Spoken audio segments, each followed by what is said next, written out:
Austin Metcalf and his brother Hunter turned out to be racist white boys after all.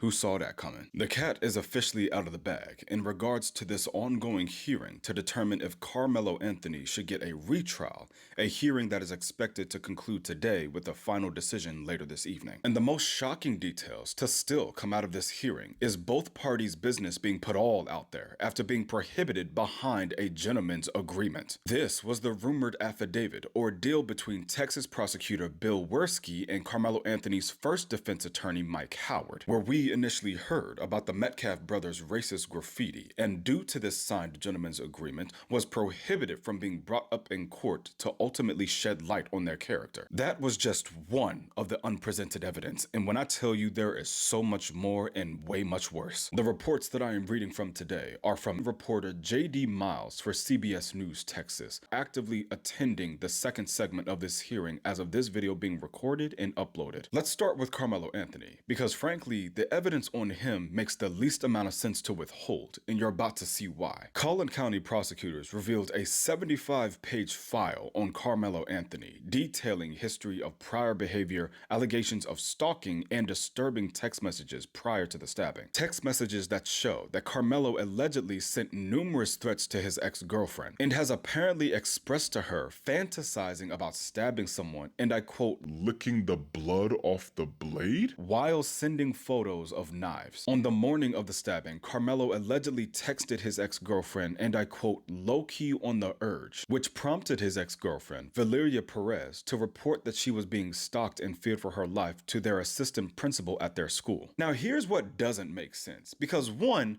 they're still together. And Valeria Perez is facing intense backlash because she fiercely defends him even after the guilty verdict. She has posted on social media sharing photos with the words, and I quote, hold your head high, my sweet boy. You're not alone. We're fighting for you always, end quote. On top of actively sharing links to the Stand with Karmelo Anthony social media pages. And secondly, to get on the prosecutor, if your job is to prove intent to kill, why would you agree to withhold this out of all evidence, even if it was the defense team that made this demand? I hosted a majority black live stream yesterday, and we all agreed that if this evidence was real, presented, and proven in the initial trial, a lot more people would have been hesitant to defend him. I stated from the very beginning in my first video that I felt both of them were in the wrong some way, shape, or form. And then I changed my stance because I genuinely believed that he was defending himself. And just so we're very clear, because none of this has been proven in an officially new trial, this is all allegedly. Now, Austin Metcalf, on the other hand, this dude had actual police records and school documents that span several years, compacted into more than 20 pages. J.D. Miles reported to CBS News and on X that Austin and Hunter Metcalf were arrested not just for spray painting the N-word hard R,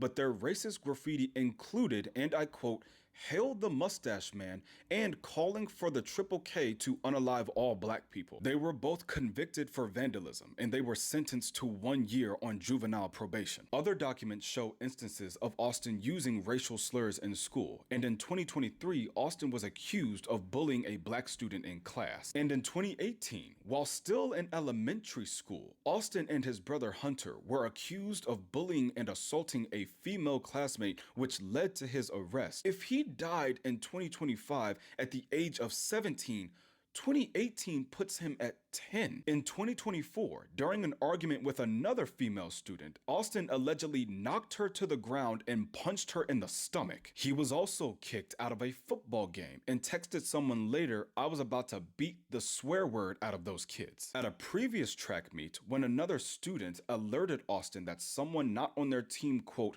behind our bench was talking wild, Austin reportedly replied, kill that mother effer. During the school year of 2023 to 24, he received in-school suspension twice. He has school disciplinary records spanning from April 2022 to May 2024, reporting that he called a teacher the B word and used other forms of profanity. He told a school official that he couldn't control it and was unaware of what was coming out of his mouth. In 2024, on at least 5 separate occasions, Austin saw a counselor regarding regarding his anger and rage during a football game. In 2021, he got banned from attending basketball games for an entire season after yelling profanity at a player. In the most insane reveal, Austin Metcalf got suspended after he and another student were talking about Bringing a gun to school the following day. The year this took place was conveniently not specified. So let me get this right. On one end, you have the alleged abusive boyfriend,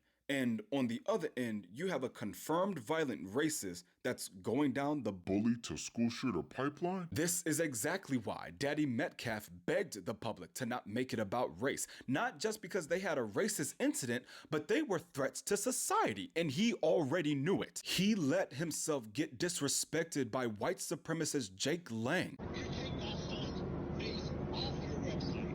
I am not associated with you. You're creating more Austin Metcalfs with your weakness, sir. You're being weak. Condemn your son's killer and the culture that caused it. That was a ploy so that his family's true character wouldn't get out to the public. And guess what happened after the guilty verdict? He was comfortable being racist. I guess the heart-shaped apple didn't fall far from the tree at all. However the decision goes from this trial, I would have preferred all of this be laid out on the table the first goddamn trial. As of this video being published, we should find out in just a few hours, if they haven't announced it already. So shoot a follow and we'll keep you posted.